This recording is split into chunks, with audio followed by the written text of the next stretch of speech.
Thanks, everybody. I want to thank Director Kozak for her words and her greeting and welcome of us all this morning. And yes, we've making some great leaps, but being a person of faith, I want to just talk about for a second about faith, because we have faith in the future. We have faith that we can make a difference. And that's important, because that leads us to thinking outside the box and stretching the parameters and the boundaries, so that we're really able to do something that is creative and unique and meaningful, and will make a difference in the District of Columbia and the lives of the people that we're trying to serve and trying to represent. So let's operate in that spirit of faith. Rev, thank you very much. Thank you both. Let me welcome Babatunde, Reverend Bowen, Amber Hewitt. Thank you all for being here. Ryan. Yes. Morning, everyone. So these are the ground rules that we've adhered to each week. They're the same. We'll respect the process, be present and engaged, follow the facilitator's directions, allow every voice to be heard, speak courteously and respectfully, and no tolerance for any obscene comments or things like that. This is also for our 12 attendees. You can go to the next slide, Nina. So our process design, especially for those who are joining us for the first time as attendees, we'll ask folks to put their names in the chat. We'll have 15 minutes set aside at the end of the meeting, so around 11:10 for folks to chime in. Please hold your comments till then. These meetings are recorded and available upon request. And then expectations. Just to drill down these again, we are following a consensus-based decision-making process that's coming out of our working group recommendations that will come back here to be discussed as the full group in the coming weeks. Our agendas are posted on blackhome.dc.gov, and that's where you can register for all meetings. Our follow-up materials will be provided soon after the meeting. Thanks everyone for comments that you send in about those, and including the summaries that will be disseminated within the next 48 hours. So that's a quick recap. I know we've gone through this. Don, I'll pass it back to you to discuss the meeting summary. Okay, thank you, Brian. So we are moving at a fairly fast clip. So I understand that it might be difficult to keep up with all the meetings, read this draft summary from the preceding meetings, just even find time to think about our work in addition to everything else you're doing. But I want to take a second and see if there are any revisions, changes, corrections, additions, anything that we need to do to make the summary reflect what is most appropriate from our previous task force meeting. Any comments from those of you who've been able to review that summary or any of the summaries? Any comments or feedback at all? Okay, well, I want to encourage you to always go back to the text. We're doing a lot very quickly, as I said, but we want to make sure that we are grounded in the actual notes that come out of our conversations, because there's a lot to remember and our memories are good, but we want to supplement them with some good note-taking. I want to now turn to our charge. We've been focusing on this charge as we zero in on recommendations. This is what Mayor Bowser has asked us to do. Create a goal for increasing the number of Black homeowners in DC by 2030. And that's one of the focuses of today's Strike Force meeting. She's also asked us to develop recommendations on how to address problems in financing homeownership, increasing the supply of homes, and preserving homeownership. And we have now 3 working groups that have met twice. We're planning to meet again next week. And I would say that we started the process this week of responding to some draft recommendations that the JSA team supplied as a way to focus our attention and actually begin to do the wordsmithing and the consensus building around, direction, strategy, policy, all the things that we're going to need in order to have those actionable recommendations that we can forward as a strike force to DMPED, and from DMPED on up the ladder till it arrives at the city council. We're going to provide recommendations for the uses of the $10 million Black Homeownership Fund that Mayor Bowser is prepared to put in the next fiscal year budget. That is a floor. And so we're gonna be looking at what recommendations are actually going to make the case for what that fund starts out with, but eventually grows to need. So that's our work. Today, as I said, we're going to at least be focusing on the target that Mayor Bowser has asked for. So unless there's some questions or early comments, I'm going to turn it over to Anna and Yannicka. Any questions before we dive in? Okay, thank you. Anna. Good morning, and thank you, Don. Oh, sorry. Yannicka, do you want to get started? Because I think the first couple slides really are from your previous presentation. Yeah, Anna and I think our presentations run together nicely. So just a refresher for everybody. We looked at these benchmarks, these numbers that could help you understand the context of what where you're trying to set a goal in there.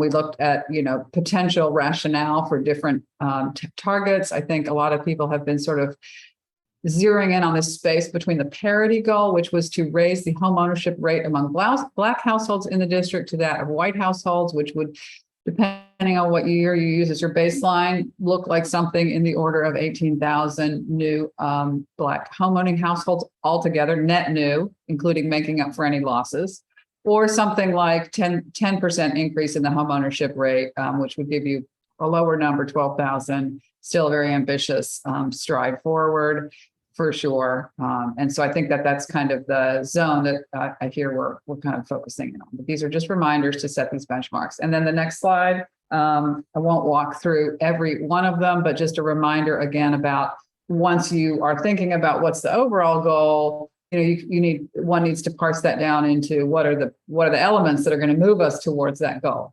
What are going to be the levers we pull everything from thinking about more approvals for loans and, maybe looking at young adults, preventing home loss, et cetera. And so these are just some more additional numbers and points of reference. And I believe that Anna has gone and built on those and is going to provide us even more points of reference. So I will turn it back over to you. Thanks, Yannicka.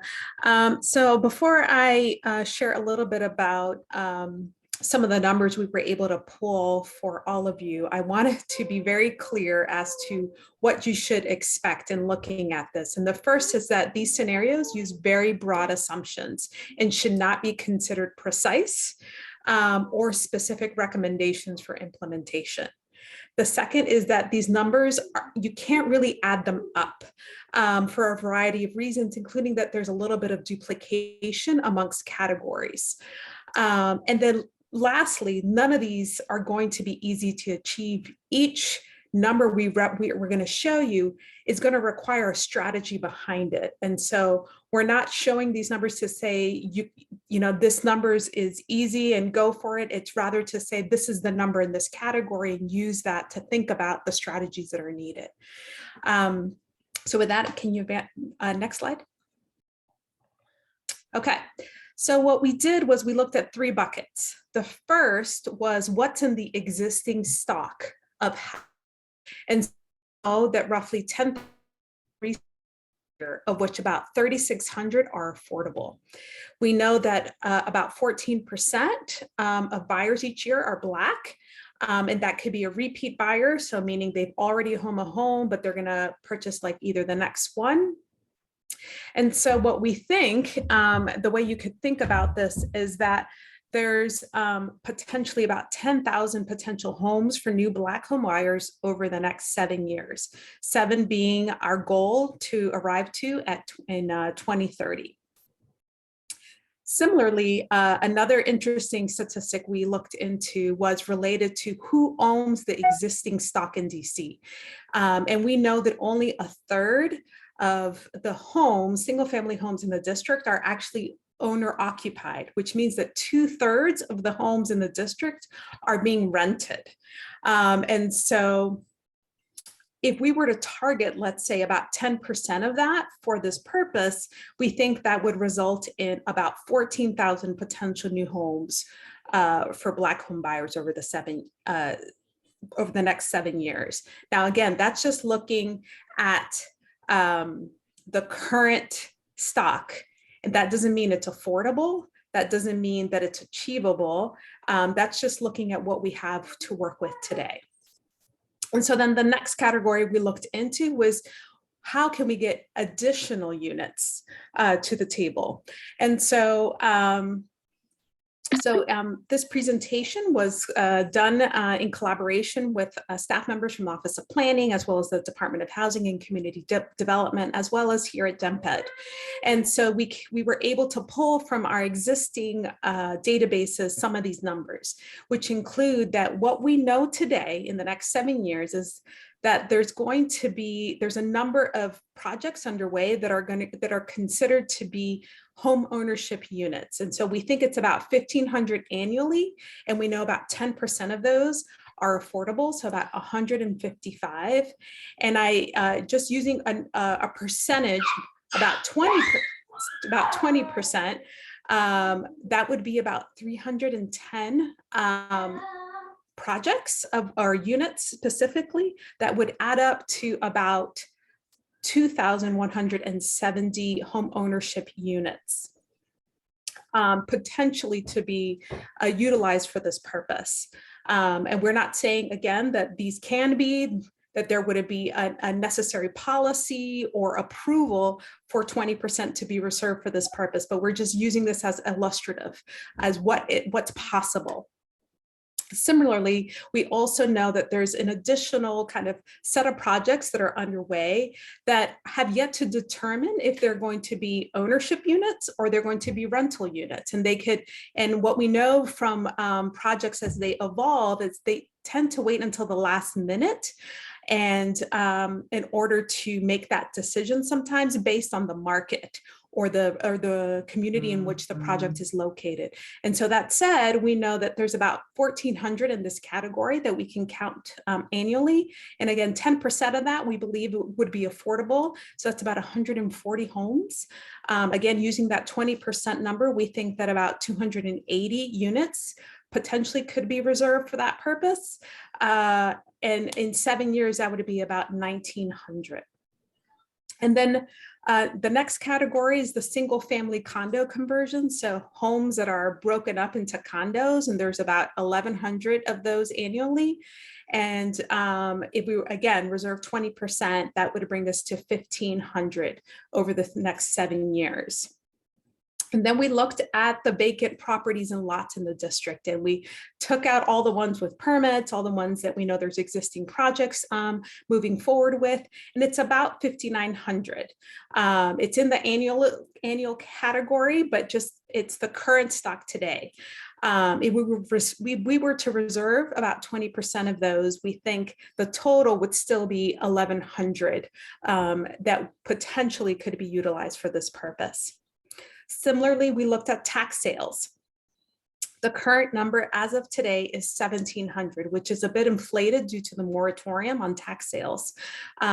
Reserving 20%, that's about 2,300. So meaning maybe of the ones that we are unable to preserve, which is why you're going to see that same number in the next slide, which is on the preservation side, we think that maybe the ones that aren't able to be preserved could be potentially used towards this larger goal. And so the total possible number, looking at what's possible in the new supply, we think would be around 9,230. The next slide. Anna, let me ask a question, if I may, real quick. How does that 20%, where did that 20% come from, that assumption? Again, it's just a percentage that we utilize, assuming there's some policy or some reservation that could be lower, could be higher. And again, just using it as illustrative of what's possible, because we know that all of it would not be able to be utilized for this purpose. Where we land with any one of these would still have to be vetted and discussed and agreed upon at multiple levels.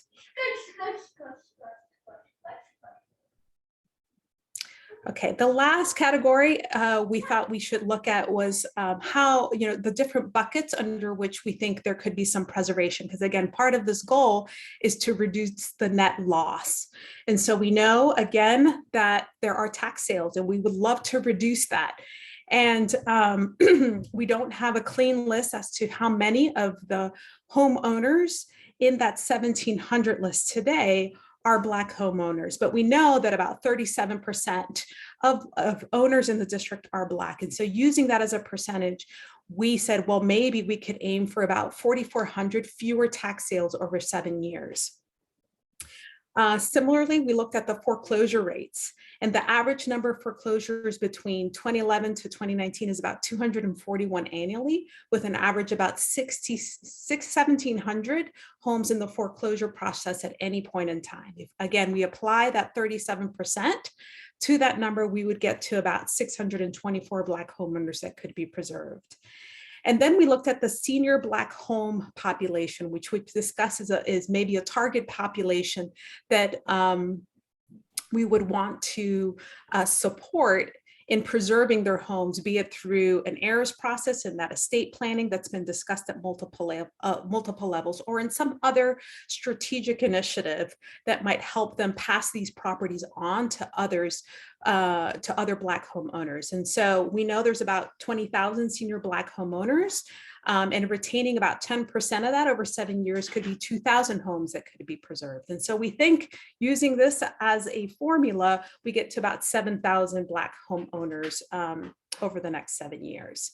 Anna, if I could jump in real quickly on that last, or the second to last bullet on that slide, because this just hit me that that the other thing to take away from that third bullet is there's 20,000, which is a large share of DC Black homeowners who are over age 65. So over the next 10 years, they will be aging, they'll be over 75.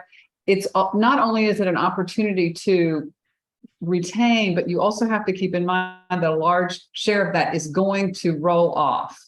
And so when you think about how you set your goal, you need to be able to make up for that as well. So you need to be considering a pretty sizable potential loss of home ownership as an offset to what you're trying to achieve moving forward. So help. So again, hopefully what you see here, roll off Harrison, and maybe Yannicka can explain, but I believe she meant that those are homeowners who are either going to sell, they're going to downsize, they're going to move to be closer to families, et cetera. So yes, so it would be a loss because of natural transitions in life, correct, Yannicka? Yep.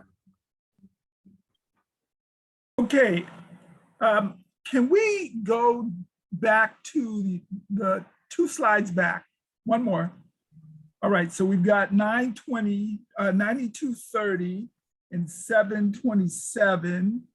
And Anna and Yannicka, that rounds up to 16,000, 17,000, somewhere up in there. Now, not asking you to go on the record or anything, but just in order to focus our attention, that is getting close to the parity goal. So I'm wondering, is it, in your view, just from the standpoint of the data, are we able to really say that this methodology, let's call this a formula, if we were to approach the formula, whether it's 20% or 15% or 25%, that obviously is a question. And then if we go to the next slide, we did the very same thing. We would change the percentages, but if we were to use the formula, the construct, I'm imagining that what you're saying is this is a pathway. There are different things that will affect how the pathway unfolds, but it is a pathway. Would that be fair? Anna? And just to clarify, when you say you rounded up to 16,000, is that what I heard you say, Don? Yeah, I'm basically doing the math. I'm adding 7,027 and whatever the previous number was, 9,000. Are those are two separate numbers? One is preserving, one is adding. Mm-hmm. So I don't know if you can, Yannicka maybe can jump in here, but I don't know if you can just simply add that, I think, correct? Yeah, these are not, there's actually three bottom lines, if you will. You know, you can go back 2 slides to the very first page, which is just like, what's the potential here? This one, this is a set of numbers here, right? If you and maybe this is a really good one to look at, actually, to understand that. So one question is, you know, where will these homes come from? The biggest source of real estate properties in DC is the already existing market of houses being resold every year. And that could be 10,000 units for sale. There's also this really interesting finding that so much of DC real estate is rental. And if we could just convince more of that to go to home ownership, that's another supply of renting. Now you have a given individual who wants to become a homeowner.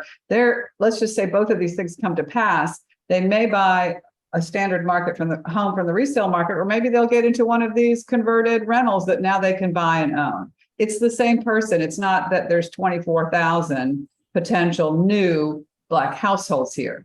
These are just examples of the kinds of, I think the first bullet point is kind of a good baseline, because it says, look, if we get 14.5% of the new homes sold and the pace continues, you know, we're looking at 10,000 properties potentially available. You still have to find the owners to buy those homes, right? And make sure that they get into the right hands.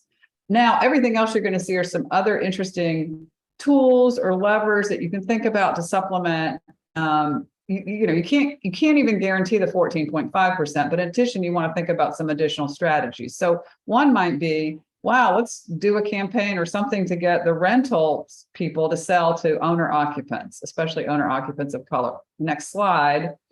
Another kind of a strategy, an alternative strategy. Well, there's always new units coming on board. How much could we, if we pushed really hard to get the new units affordable and in the hands of Black homeowners, how many potential could that give us? And is that harder than what we just looked at in the prior page? Where is it easier? Where are we more likely to have? Can we hit that 20% number year after year?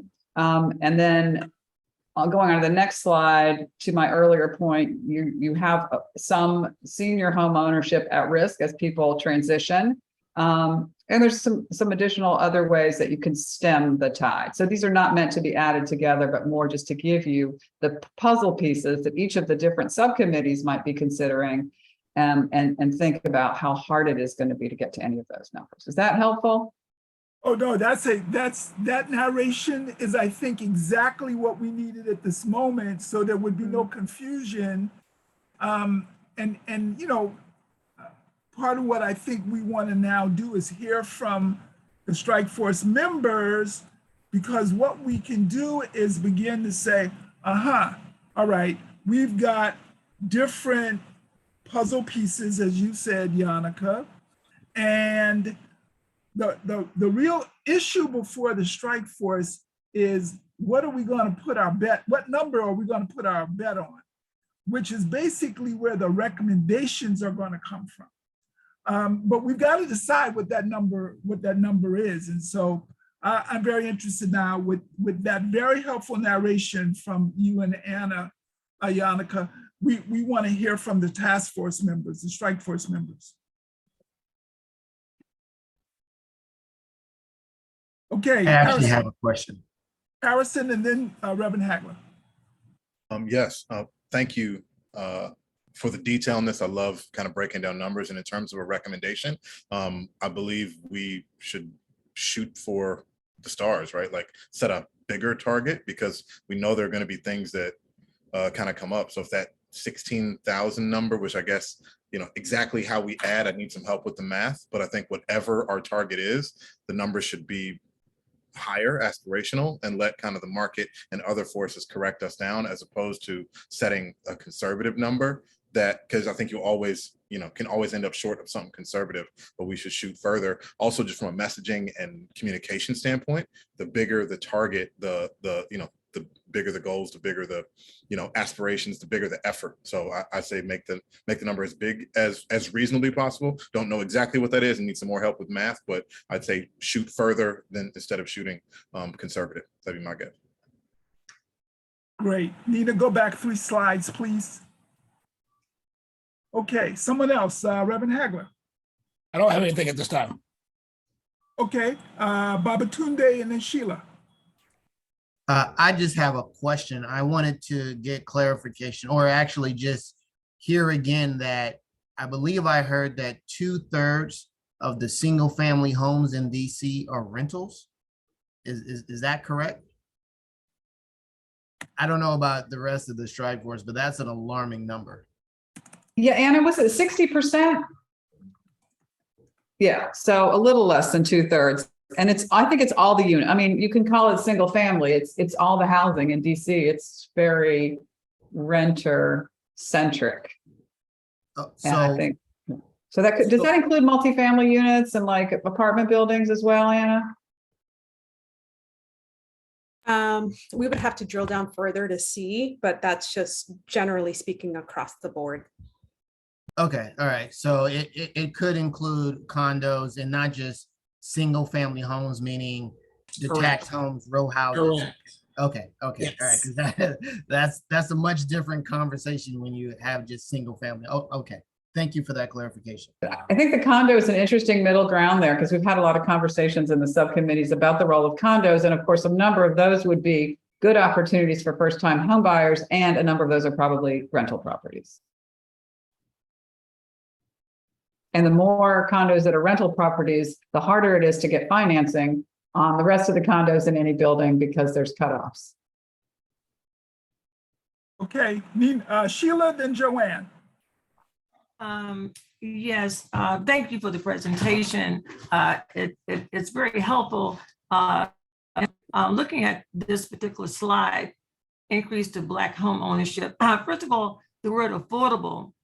What is the criteria that's been utilized to determine how are you defining affordable? And the reason why I ask is this. Right now, we're in an environment where we have accelerating housing prices along with the inflation. Interest rates are going up, and we have prices for building materials also increasing rapidly. So when you talk about affordable, are you using that same percentage as a base over the entire 7-year period? Or are you using some type of sliding scale that's more representative of what the actual housing market will look like as far as affordability is concerned? So the district uses 80% of MFI and below as the marker of affordable. And so that means that those homes would be available to populate to individuals or households at 80% or below. Okay, what about 80%? That's on the higher spectrum of the graduated scale. What about people who, again, looking at 40% or 60% of AMI? How is that being represented? Again, this is just looking at what's in the pipeline. So meaning existing projects that we are aware of that are in the process of being built, and the ones that have chosen or have received funding for to be affordable at 80% or below. And so to increase that number requires strategies, it requires support, it requires financing. So it's not an easy number to move higher because of the subsidy that's needed to meet the cost related to each project. Understood, but I want to point out here in that those areas where the AMI figures are within the lower categories are the ones that are in the most need right now. Understood, but I think what you should take away from this is that it's a very small number compared to all the other numbers that we're showing here. As far as existing supply and some of the other categories where we may be able to do more at scale. Okay, so I want to just point out, and Sheila, thank you very much. We're going to continue to want to receive your feedback and input as you respond to this presentation. We are not trying to reach agreement here today.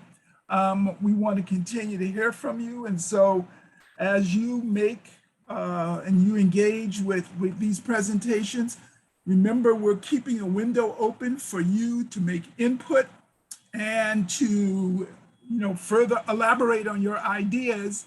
And then we're going to begin to extract and see where there is some agreement beginning to emerge.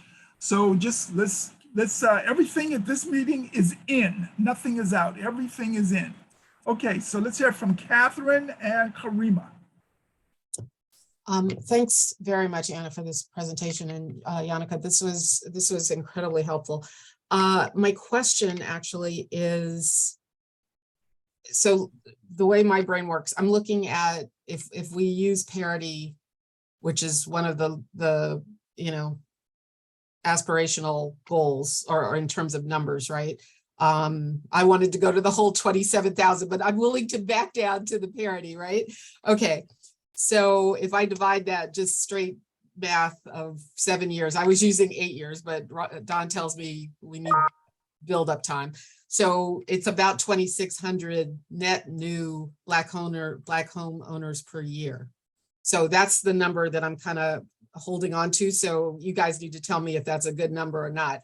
But my question is, we focused, which we should be, on affordable housing because we know that's one of the barriers. But do we have any information, like from Fannie, Freddie, somebody, of Black homeowners who are not buying affordable? So in other words, are buying, like, is there a group that we can also look at who don't need the affordable housing?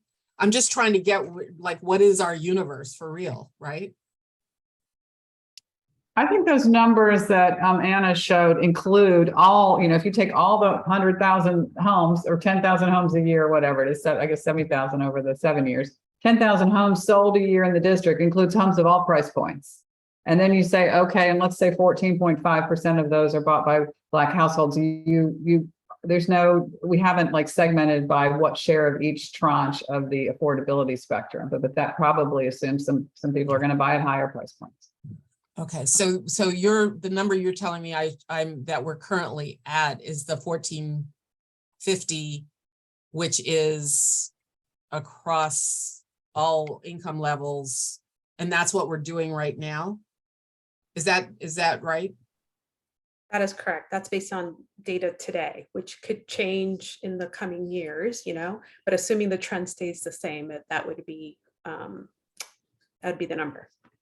Okay, so just one more grace here. So if I'm looking at, we need to, in order to actually meet a goal of say 18,000 net new, if baseline is 1,450 for Black homeowners, even though we understand some of them might be buying for the second time or whatever, but if we look at 1,400 or 1,000, pick a number as our baseline, so do we get to subtract that from the 2,600 to actually get to parity?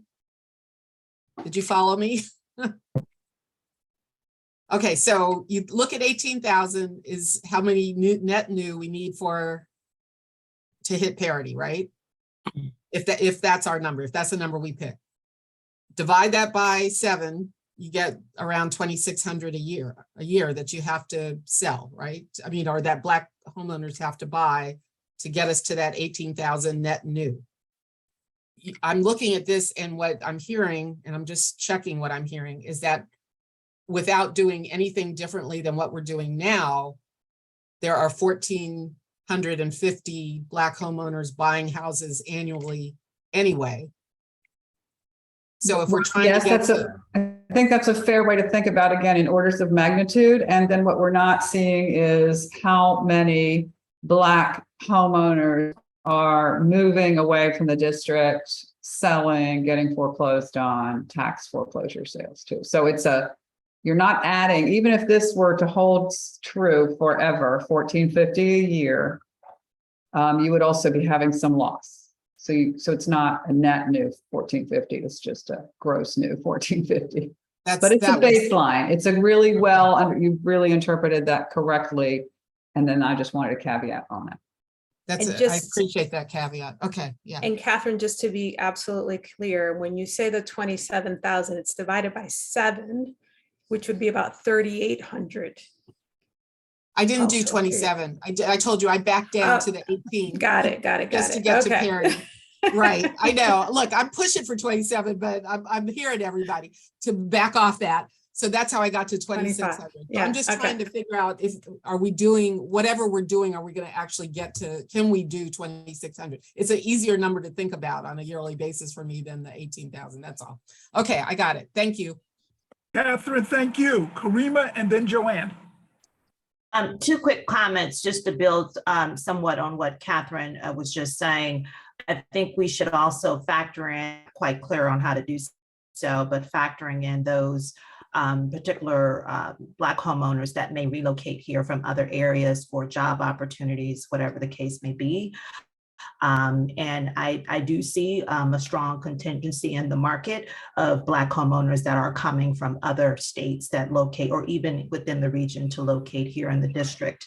The other comment that I was going to make, the slide that showed, I think it's the previous slide, regarding the 2/3 of homes, or maybe it's a slide after that, but regarding the 2/3 of homes in the district that are rentals, I do want to make sure we're thinking about those homeowners that may be renting out their homes, that are using that as a wealth building mechanism, and that in incentivizing them to possibly sell may be going against whatever their long-term wealth building goals may be. And so just want to make sure that that's being factored in into the discussion regarding those rental homes. Joanne? I wanted to speak a little bit to the tax sale number in a way that I think is good and bad news about what's available there. So just for clarity, with the tax sale, there's sort of 2 key parts to the process. In July of most years, there's the annual tax sale. And we say homes are auctioned off, but really the tax lien is sort of purchased at that point. I'm guessing that's probably the 1,700 number. And after that, there's a 6-month grace period and at least a year, there's a foreclosure court process. And it's only at the end of that grace period and court process that that the home is actually lost and there's a new deed to a new homeowner. And so I think the number that hit that second point of the process, I just sort of pulled some number from Recorder of Deeds, and I think it's only about 100 properties a year that get to that point. And of those, my guess is that very few are sort of owner occupied homes at that point. Many are in vacant lots or abandoned, et cetera. So it's good news in that not nearly, I don't think as many homes are being lost to the tax sale as that number would make it appear, but there also may not be as much on the table there to go to our goals as we might think in looking at the 1,700 number. And then, secondly, and I'm happy to talk offline, that's sort of my bread and butter, my day job is the tax sale, but second, I just want to briefly kind of second all the comments about the rental and potential rental conversion. And it also strikes me, although there's a lot of complexities there, that's a way, maybe a unique way to reach our long time part of the goal. I mean, so our goal is sometimes articulated as Black homeowners, and sometimes I think it's good to remember that the charge at least sometimes was, or initially was expressed as longtime Black residents of the district, increasing that number. And so looking to folks who have a rental history and could be converted to homeowners seems very in keeping. Yeah, Okay, and thank you for that, Joanne. I just want to, again, I think that's why I said, these numbers, we know there's duplication in the numbers. So vacant properties with tax sales, like I think to your point, and that's why we wanted to strongly caution against adding these numbers up. But we appreciate the comment and happy to talk further. So I'm seeing some exchanges in the chat. Catherine and Diedrich are talking. You guys want to elevate that for the whole strike force? I would love to know if Catherine is correct. Is the 2,600 net new?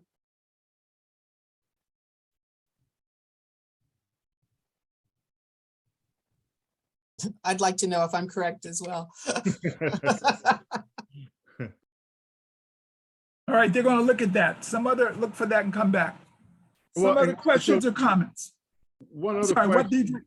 you? Yeah, one other question was that I think there's a 1,450 number of Black home purchases or what have you. Do we have an estimate of what percentage of those are new homeowners versus the rebuying? I'd put that I believe I saw some number nationally, about 50% of Black home purchasers are new homeowners. Do we think it's similar in DC, or do we have no idea? You know, we didn't try to back up, try to create a rule of thumb to estimate that. But the 40 to 50, I think it's around 40 to 50% of all purchases are first-time home buyers. I would say that you will expect more first-time home buyers among, population segments that tend to be more likely to be renters in the first place. So Black households probably on the higher end of that. The other thing is, I think because we have a very specified geography, right? You might, I don't know, I think it would count in favor if somebody a Black household moved from North Carolina where they owned a home to Washington, DC, where they bought a home. They will show up on our a net plus, because they came from another place. And I think we would consider that a win. Thank you.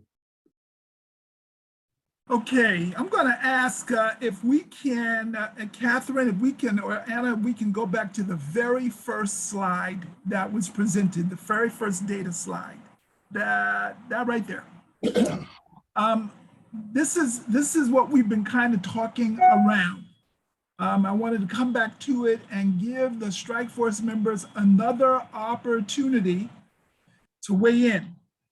So here we have break even at the very bottom, 10% increase, parity with white home ownership, using 2019 as the data point, but that could be changed. And then we've got 3 by 30 as defined by the national campaign. I do want to say this is where I saw the net new, Diedrich. It says net new. Okay. Okay, I'd love to hear from some strike force members, as you now have, since last week, learned, been given some more data. You've now got some other formulas. We've got to land here.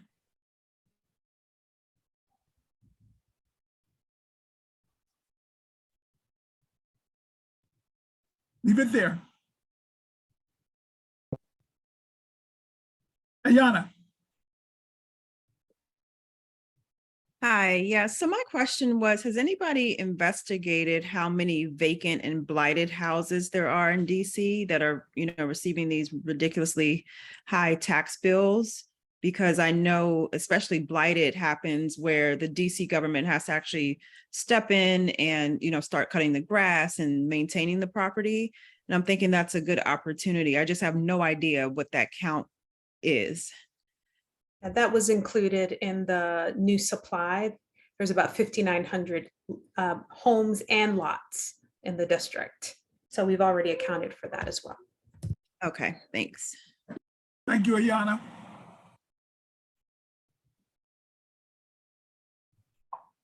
Catherine.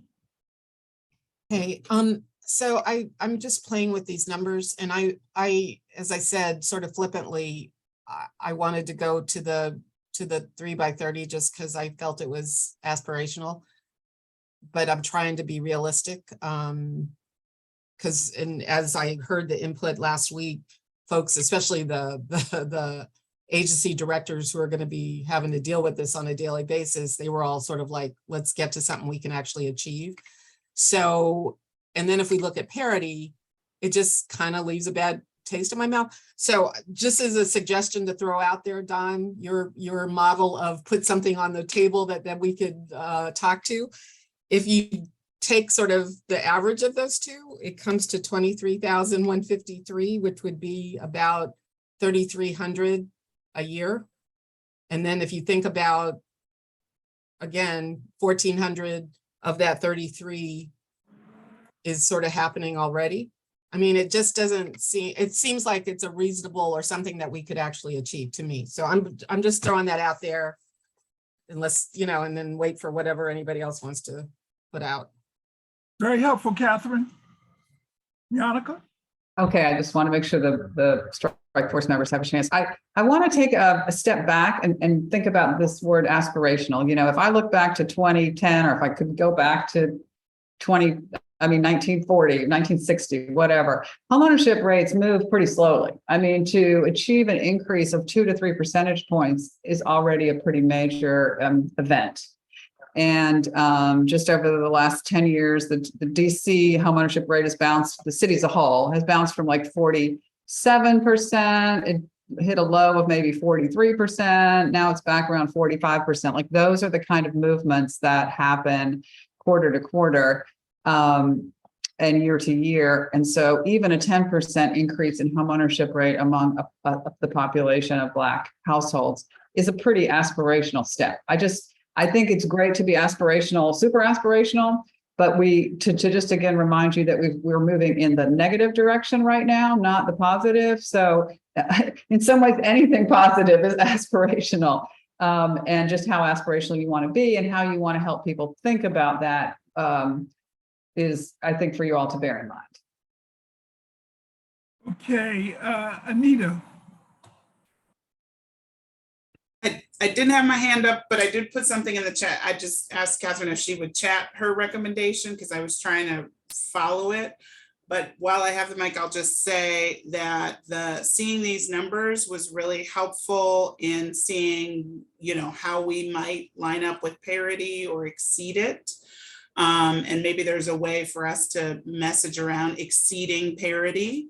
And coming up with some number there. I am very intrigued by this piece around the single family rental conversions and what would that mean? What does that 10% look like? How, you know, not only how would it be achieved, but what kind of profile of home buyer are we talking about here? And how does that match up with the single family rental supply that's available? I am intrigued because if you're able to rent something at that price, then being able to afford it kind of more long-term in terms of a homeowner, that might work too if we think about all the things that we've discussed related to preservation strategies. So I just would like to dig into that a little bit more because I think we would be putting a lot of weight and faith, as the good Reverend said, in that strategy to get that number higher up. All right, Reverend Hagler, Babatunde, and then I am going to call on every Strike Force member. Yeah, I'm one that's with the 3 by 30, more aspirational, simply for a couple of reasons. One thing is a number of reasons. One thing is that this, what we're going through right now, is also linked to the census, if you remember from our first meeting. So basically DC is looking for and hopefully trying to increase its population and particularly its Black representation in that population. So it's a part of growth. So that means that it is aspirational to begin with. The whole charge is aspirational to begin with.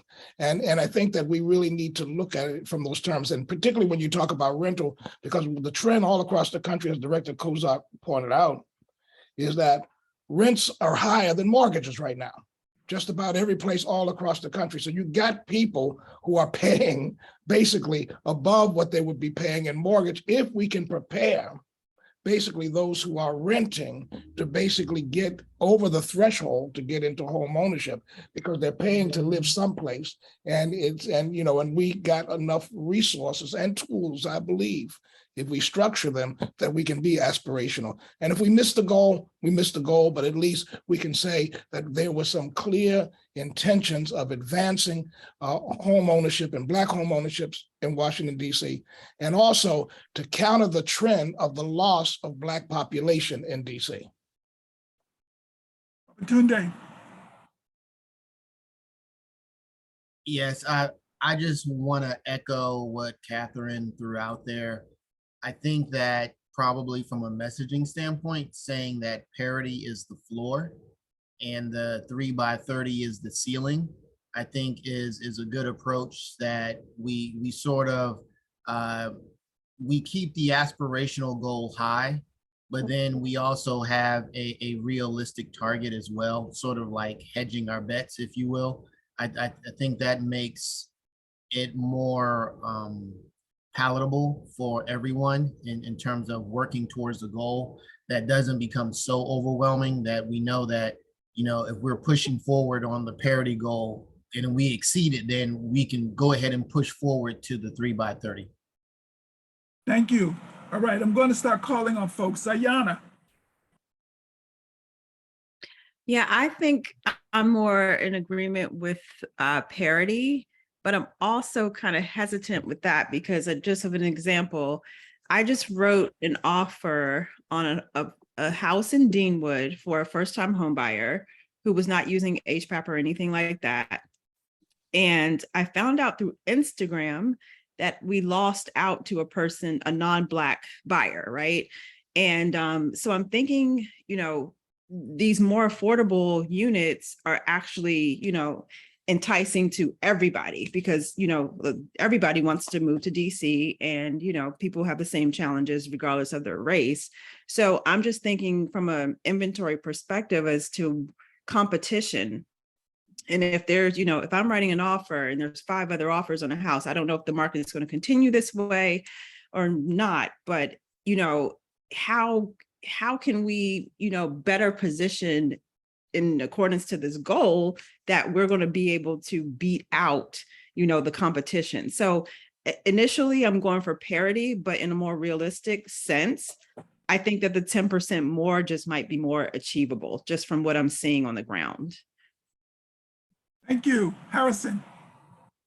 Yeah, I think I'm thinking of the different players involved here. And I think kind of like my sales team versus my admin staff.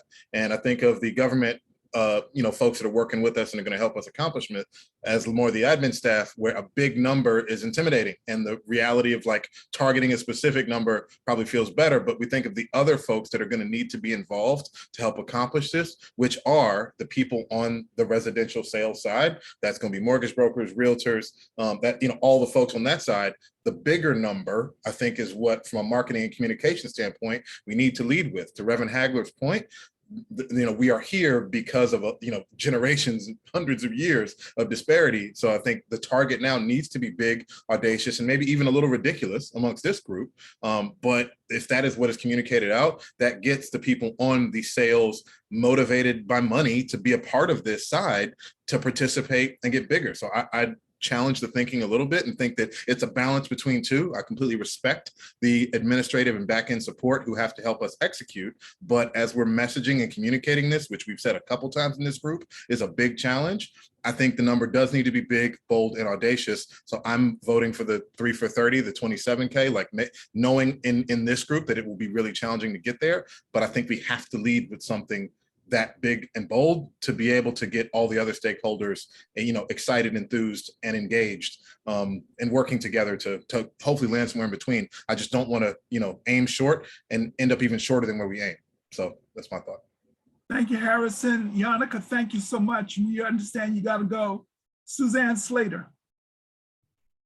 Well, I have 2 points. One is the Housing Production Trust Fund, going back to Drew Hubbard's and others, Sega's presentation and that previous slide that shows the new home production, the affordable new home production. Those numbers could be increased tremendously if we looked at the policies of the Housing Production Trust Fund, and I'm on that board.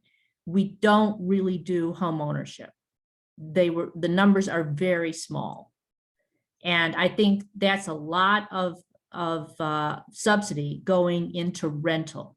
And it's honestly competing with developers who would go into home ownership. So I think that has to be looked at. The second thing, I was very inspired by what the Mortgage Bankers Association is doing with the program that Anna described yesterday that's going on. I think she said Memphis and Columbus. Columbus, yes. I think we need some bigger guns to come help us get above parity.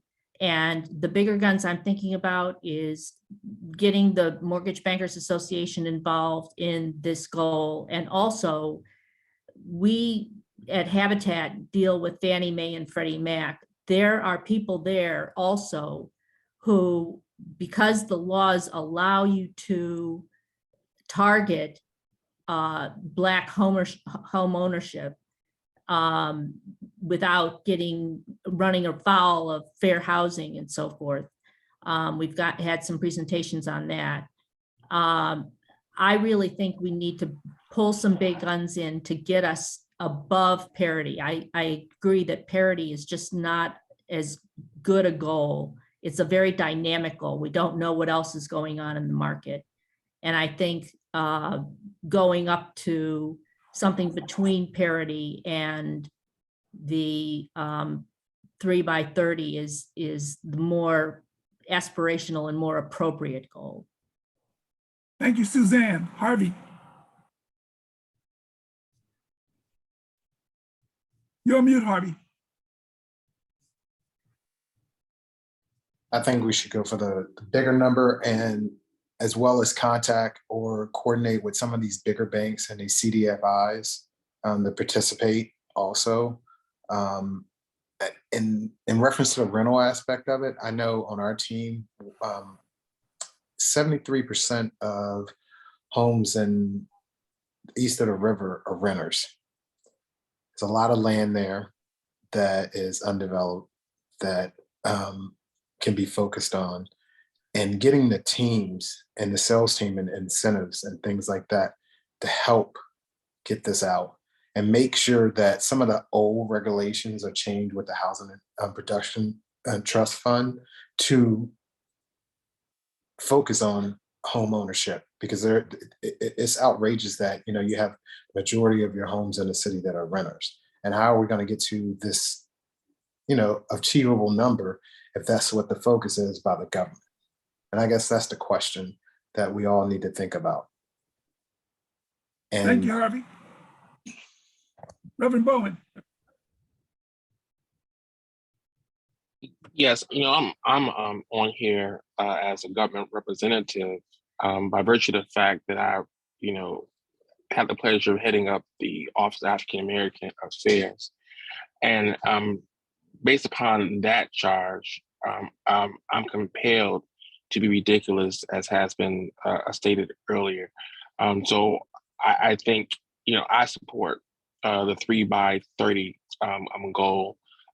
Because I think that this is a moment that we can't let slip by. If we can't do it now, then we won't ever be able to do it. And we need to put pressure on everyone that's involved to help us to meet this goal. Someone said, you aim for the stars. If you don't reach the stars, at least you be on a rooftop. If we aim for 3 by 30 and don't get it, you might just wind up at parity. So I'm for 3 by 30. Thank you very much. Ann Ford.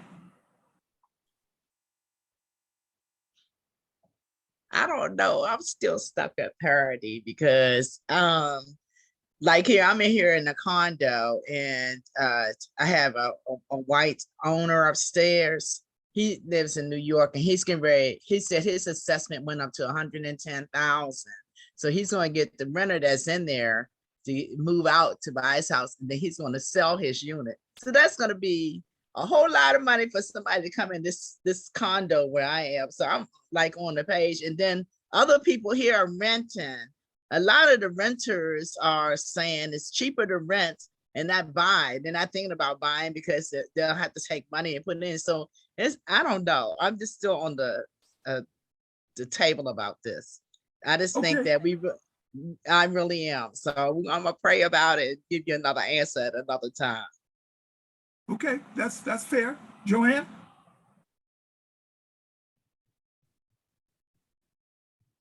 I like the sort of formulation of 30 by 30 as the aspirational goal. And I think, as Babatunde said, parity is the floor.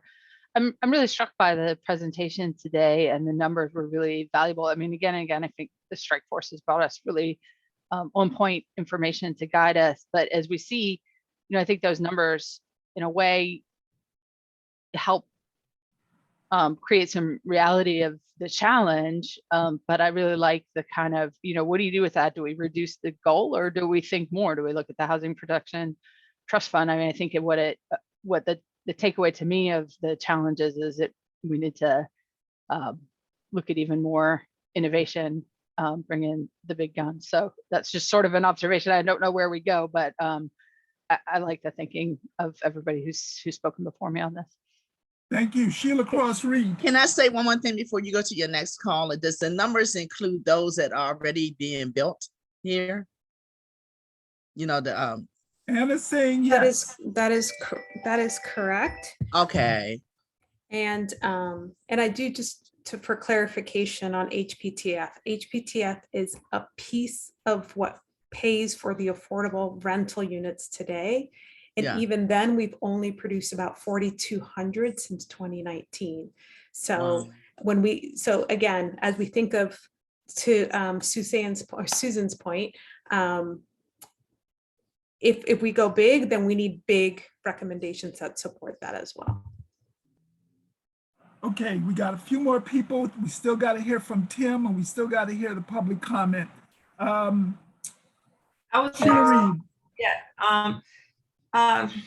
I think that this is a major point for us as far as these discussions are concerned, and also what our goals are.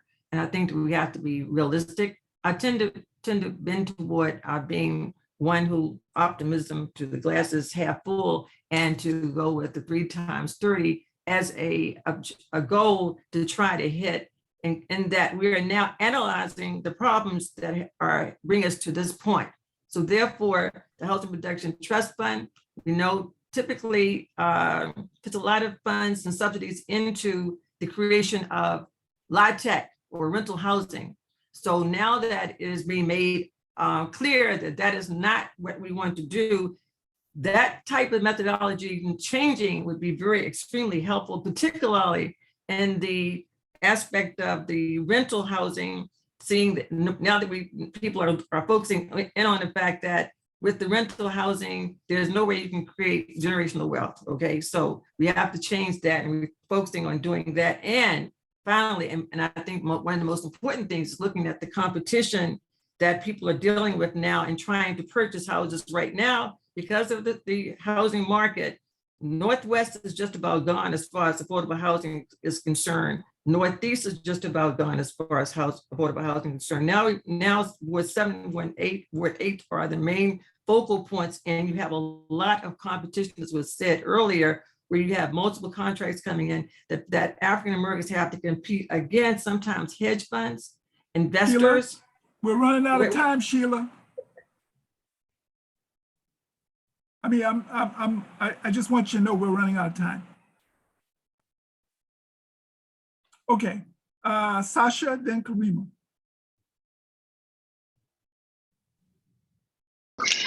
Hi, thank you. Driving right now, so apologies for not having my video on the whole time, and I'm a little tardy to the conversation. I think from a philosophical standpoint, I definitely agree that parity is that we need to achieve something greater than parity. I mean, philosophically, I agree that we ought to really, really aim high and that parity is inadequate. I think the challenge is that we're talking about a compressed time frame. to really revisit our numbers at 2030. That's not a lot of time to even get to 10%. And so when I put, take off my philosophical hat and put on my developer hat and put on my planning hat, I think that, if we reach 10% again, and I think I said this on the last call, that I think that would be a significant achievement. What I think is that we shouldn't stop at 2030. We need to continue this goal of really focusing on Black homeownership in Washington, D.C. And so to close, I think in order to exceed parity, we're going to need to, again, bring in others, because there aren't even, the supply issue is significant. We're going to need to bring in others to help address the supply issue. I agree with Suzanne and others who mentioned that HPT also needs to be revised from an underwriting standpoint, that yes, you can use HPTF to fund home ownership, but the underwriting makes it difficult to actually produce units and actually score well to really receive those monies. So we're going to need all hands on deck, all tools on deck. And even with that, I believe that, getting to parity will be an extremely tall order. Okay, So Sasha, I'm for parity, Sasha. but I'm for, if I can just close, sorry. Yes. Yeah, close. Please close. I'm for parity, but also, shooting for slightly above that. I am not for going 3 by 30. Okay, thank you. Karima.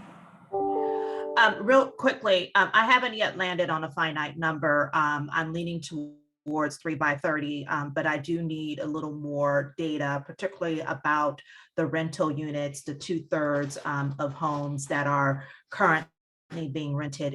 If there's some way to provide more of a data profile around the renters and also the landlords, it'll help me better understand what we're talking about in terms of converting some of those renters to actually owners, because that will require most likely beefing up some of the additional supports, particularly around credit repair, and making sure that a number of these renters are ready to actually purchase a home if they so choose. Also would want to make sure that in our conversations with lenders that we're having very pointed conversations around portfolio products that could support our efforts long-term, particularly for future Black homeowners in the district. So I haven't yet landed on a number, but hope to do so with some additional information.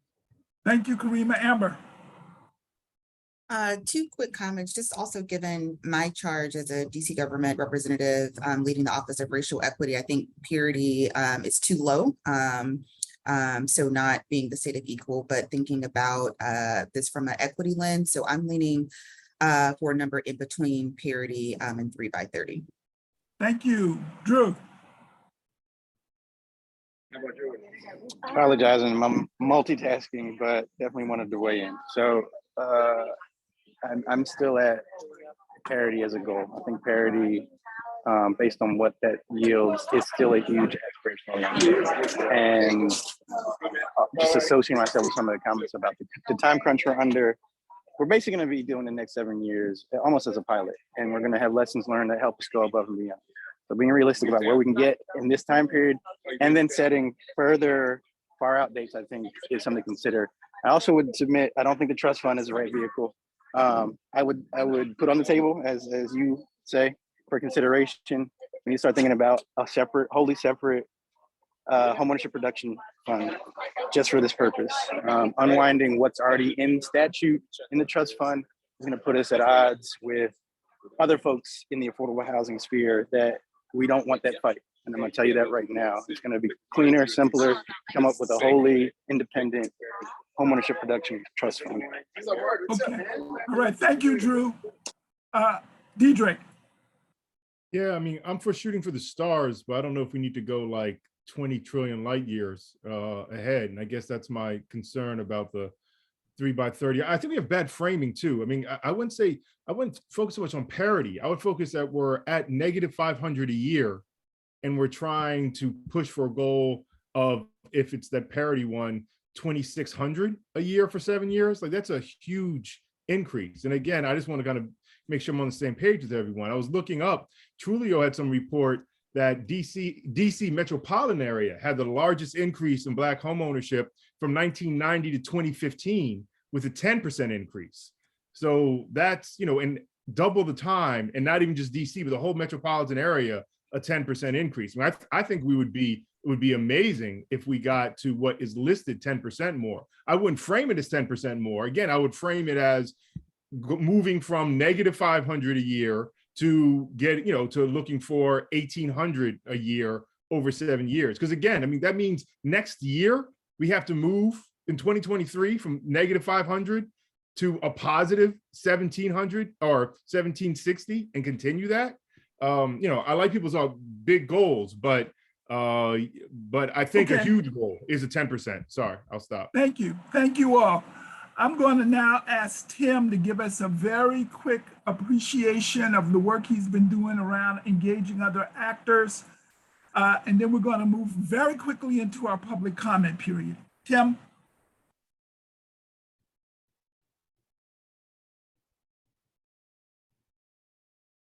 Unmute myself. Yes, good morning, everyone. Just a quick update. We're going to do some more communication. Some of the directors that are associated with this, and actually all of the members of the strike force, we're going to call on you all to help push out the online survey a little bit more. We have not seen a significant spike in survey, and we really do want to make sure from a resident perspective that we are getting those folks to weigh in here over the next week. So that way, as you all are refining your recommendations here soon, you all are hearing from those residents a bit more. And so be on the lookout for some specific requests and some details about messaging for social media that you all may be able to put out. As well as the focus group conversations. We are working to have conversations with appraisers. They have been the hardest ones to pin down. We specifically heard that request from the strike force members. And so our hope is that the schedules of the appraisers that we've been in contact with can align next week, so we can provide feedback to you all next week as a part of your working group discussions. Regarding lenders, look out for just a slide deck by tomorrow that has some recommendations that we've heard from lenders. This is largely from the conversations that the Department of Housing and Community Development and the housing finance agencies have had with lenders related to some of the programs that we have. Additionally, I believe Commissioner Woods is working on some additional feedback from lenders that may have a broader perspective beyond HPAP and our local programs. And so that information we hope to get to you all to have, and you can digest, and as a part of your working group discussions next week, you're able to incorporate that as well. So you have the perspective of those two large groups that are missing. Lastly, the large community event that we're hoping to do. What I'll say is that we save the date for August 9th and look out for more information next week on the specifics of that event. But that will be focused on the actual community to hear kind of what those strike forces have been working on, and so the community is kind of informed in another forum about what you all have been working on over these past several weeks. Thank you, Tim. Okay, we're going to now open our public comment period as we have and are required by the open meetings legislation. If there are folks who have been listening and want to put their name or identify a question in the question and answer feature or the chat, it will become part of the public record, and the floor is now open for you. All right, Nina is saying we have no comments or questions, but the floor will stay open. Nina, just keep monitoring the channel. Let me go back and see if there's someone who wants to say a little bit more. I know I didn't hear from Anna. I want to hear from Anna. Well, I'm excited to hear of just the desire that people have to be bold, to aim for large numbers. I really like, I forget who just said it, about some thinking of a goal by 2030, but then it shouldn't end there. And so what does it look like to have a larger goal that moves beyond the 2030? Because these strategies will take time to implement, to take, to get momentum. So I think there is something to be said about that. And that, maybe 2,700 or 27,000 is beyond 2030. And there's, 10% by 20. I don't know what the exact goal is, but there is something there that I believe makes sense. And again, just would challenge each of you as you lean towards 27,000, you must have bold recommendations that support it, that go beyond district programs. Because as we mentioned yesterday, HPAP will only go so far. So we need to look at private efforts to get people into homes. And the same goes, like as Drew said, with the Housing Production Trust Fund, which again, there are different strategies that are going to be needed to get to any of these goals. But as you think about them in your working groups, make sure you're taking this larger number into account. Thank you so much, Hannah. All right, let me return for a second to our public gallery. Is there anyone with a question that they can put in the chat? I see that Brian is giving some instructions. We've got 45 folks who I see as participants. That's great. Thank you for hanging in here. But now is your opportunity. All right, Nina says, still no questions or comments from the public. That means we still have some time if a Strike Force member wants to add anything regarding setting this goal of increasing Black home ownership by 2030. We are clearly now getting on the record. Still some questions to be answered, still some things to be thought about, but we are moving. There's no question. We're moving in a direction. Someone else.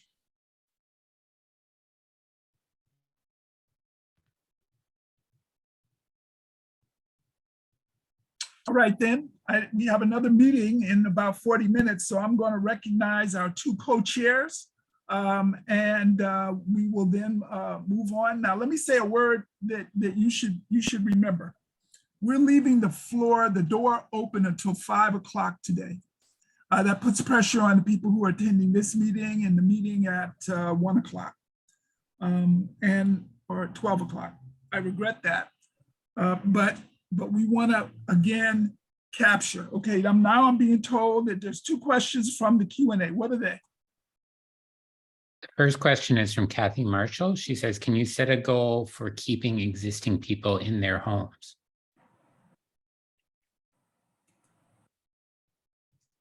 So I think what we will interpret is that you would like for us to set a goal for keeping people in their existing homeowners in their homes. And we've been talking about that in our preservation working group. I don't know if there's anything Anna or anyone else wants to say more about that, but that is one of the things we have been working on, Ms. Marshall. What's the next question, Brian?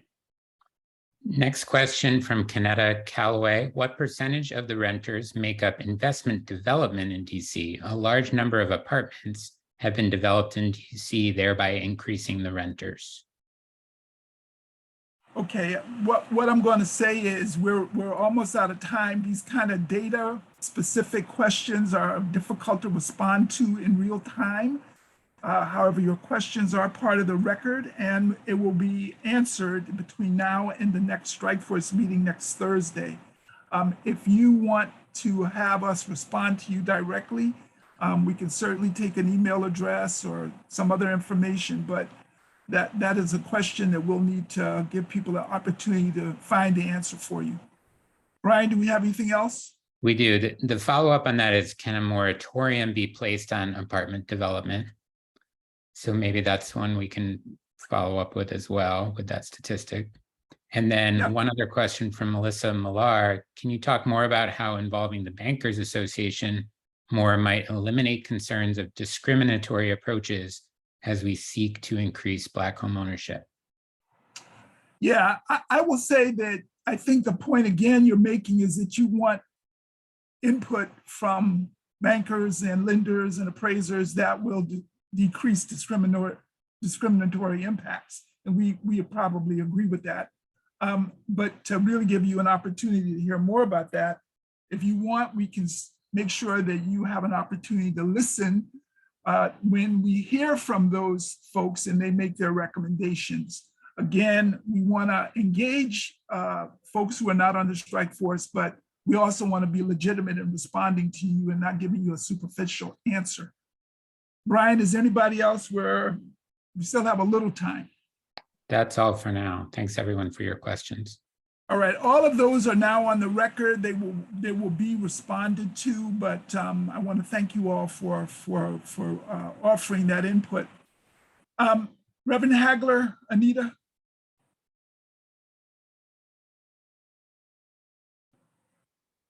Director Kozak, go ahead. So I just want to thank the strike force. Well, first I want to thank Yannicka and Anna putting forth these numbers for us to wrestle with and think about how they align with the big overall goal and of the recommendations that we've been thinking about. I think has continued to move us forward and helped us understand a lot more of what it's going to take to get to the goal that we're going to set. And I want to appreciate the strike force members for hanging in there with doing math on the fly of trying to really understand how to add these up and how these numbers where they don't add up. I do feel like we're making strong progress, and I think this sets us up well for the supply group work group conversation this afternoon. So just want to thank you all for that, and let's keep trying to make linkages. I'm definitely going to do this as part of my homework, linkages between these numbers as we think about them from a year-by-year standpoint, as we think about preservation, keeping existing Black homeowners and adding to our Black homeowners, how the recommendations and how these numbers add up together. I'm still going to be thinking about that and encourage us all to do the same. Reverend Hagler. Thank you, Director Kozart, and I agree that some of you are great mathematicians, and I smile at that, but it is really good to have people paying such good and close attention to the numbers that are coming out. And one of the things, as I said earlier on, it's operative on faith. You know, we got to have a perspective of what can we do? Is it achievable or is it beyond achievable? You know, when I lead the church, for example, I have to move the church towards not what is just before them, but what they can visualize, what they can see, right? It's just like Alice Walker, child talking in her book, A Garden Called Our Mother's Back. A girl said, I'm going to freedom. And the mother said, it wouldn't be the first time. She says, and I'm taking 100 with me, right? So the reality is we got to think beyond the box and tear down the roadblocks that keep people from being able to access homes and access being able to live in the district. And I just want to say this and close out. DC continues to lose Black population. It's not only the loss, the disparity in terms of Black home ownership, but it's the loss of Black population in DC consistently with the increase of white population. Not against white folks coming into the district, but I'm surely concerned about Black people being forced out of the district. One of my ministers who worked with me just the other week was looking for a house. He was renting, tried to buy the house that he was in, could not get it together, could not be able to afford it. And he ended up calling me and he says, I'm sad. And he cried a little bit because he didn't want to leave DC, but he left DC because he was able to buy a home in Largo, Maryland. We got to stop that. We got to create the mechanisms that people who desire to stay here and move from renting to purchasing are able to do so. Okay, everybody. Once again, I want to thank you all. Here's what you can expect. I'm going to ask my colleagues at JSA to do the following. Number one, we're going to keep the window open, but we're also going to, as quickly as possible, put some summaries from these working groups and from the strike force today together. Before we get the summary together, we're going to send you the presentations. We don't have to do anything. We have the presentations. We're going to put those in your hands immediately. Ryan and Evelyn, I'm also going to ask that you send out the links to the recordings especially this meeting and last week's meeting. I think it will be helpful for people to use those as references. Those are publicly accessible, but I want them sent just to the Strike Force members. And then I just want to encourage everyone that we do have another meeting on supply at 12. And you get, very short amount of time to drink some water and get a sandwich and catch your breath. But I hope you will come back. Here's what I think is really clear, and our co-chairs have stated it, but I want to also say from the standpoint of a facilitator, I hear the emergence of consensus. It's not finalized yet, but look at it, where we're going. Look at where we were last week. Look at where we are right now. If we continue on this path, we're going to slide right into something sharper, clearer next week. The point I'm making is our process is effective and working, and it's timely. Now, however, is the time for everybody to make a contribution. I'm sure Reverend Hagler would say this is sort of like the moment where everybody gets to put something in the basket. We want to hear from everybody right now. Okay, so with that in mind, thank you again. This has been a great meeting, but we are adjourned.